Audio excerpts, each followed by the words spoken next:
Thanks so much for joining in for today's Drawing for Youth class. This class is offered as a partnership between the Ann Arbor District Library and the Ann Arbor Art Center, both located downtown Ann Arbor, where we typically hold the class at the downtown library branch. But unfortunately, because of these times we are living in, we are going to be doing this class virtually. So grab some supplies. You'll probably just need some colored pencils and a pencil and a piece of paper for today's class.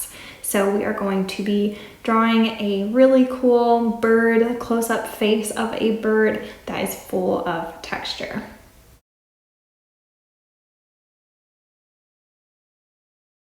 All right, so we're talking about texture today. So there are 7 elements of art, and texture is one of them.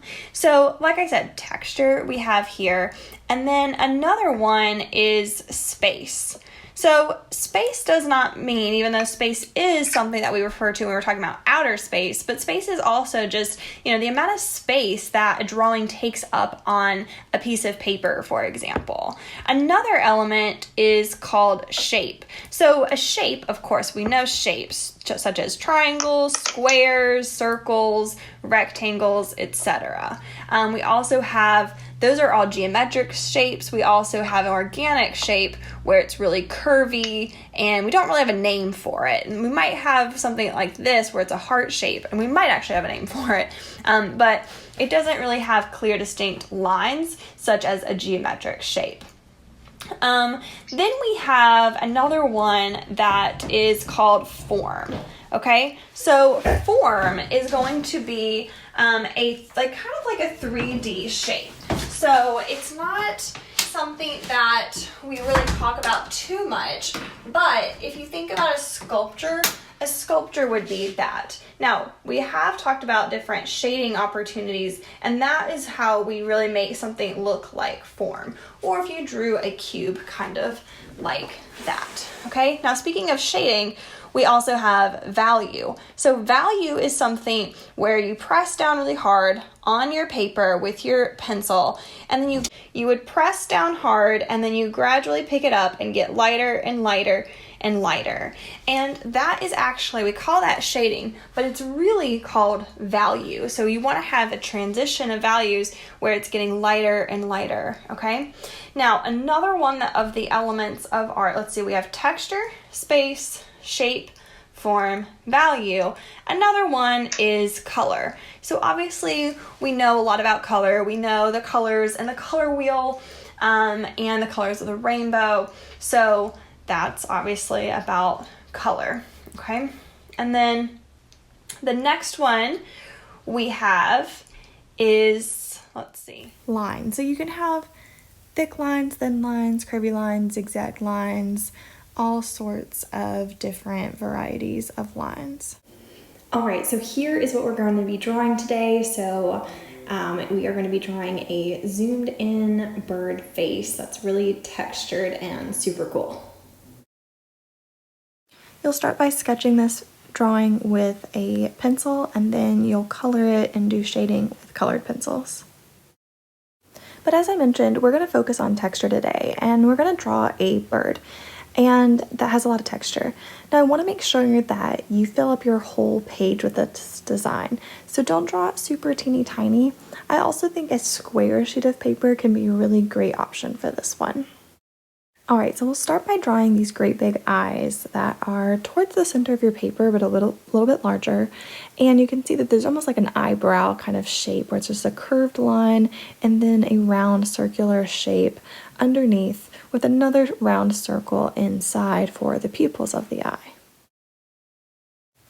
Once you draw the eyes, you can go ahead and draw in the beak. So the beak is pretty large. It's a triangular shape with the curved top near the eyes.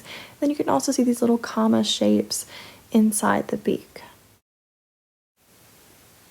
Now before I start coloring in the eyes, I do want to go ahead and just sketch out the highlights of the eyes first. Follow along with me as I start shading this in, and pause it whenever you need to.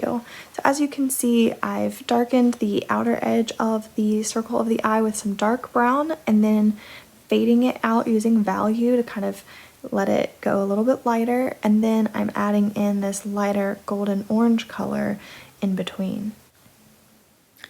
And now that I've done that, I'm just going to go back in between with some gold and yellow colors, maybe some creamy colors as well. And this is going to be how I'm going to really get the shading down. Right now you can see I'm adding little marks, little textured lines there in the eye, and those are vertical lines going around the eye. And now I'm just going to add that black dark pupil on the inside of the eye. So I'm going to color that in, but I'm going to leave that white highlight that we sketched out at the beginning to make sure that I don't accidentally color that in. You can also see I added a little bit of the black on the outer edge of the eyes as well. So I'm just going to define the line around the eye a little bit more. That it kind of looks like an eyebrow, but it's more just the little feathers around the eye. So you can see I'm making some wispy little lines that just make it look a little bit more textured and kind of fluffy. And now I'm going to color in the beak. So you can choose different colors. You can choose different colors for the eyes as well, but also the beak too. So if you want to do a black beak, for example, a blue beak, whatever color. And again, I'm just shading it darker around the edges of the beak. I shaded in the little holes in the breathing holes in the beak, a black color, and then just some other browns and oranges around it. So now with whatever color you choose to make the bird, we'll start adding in the feathers. And you're basically just going to follow the same kind of lines that we've already done. So you can see here I'm sketching out curved lines that follow the curves of the eye, the curve of the beak, etc. And those are the direction of the lines that you want, or that's the direction that you want to make the lines for the feathers of the bird. So try to just make sure that you're lining it with that. And then as you're adding those colors in, I recommend using a variety of different reds. For example, I'm using reds or blues or purples or yellows, whatever color you want to choose, and have some that are lighter, have some that are darker, and just fill up with a lot of lines. You might need to give yourself a break with your hand after a little while because your hand might start to get a little bit sore because it's a really repetitive mark. So it's lots of little dashes, lots of wispy lines, and I encourage you to watch this through first just to see kind of how I do it, and then just take your time filling it in.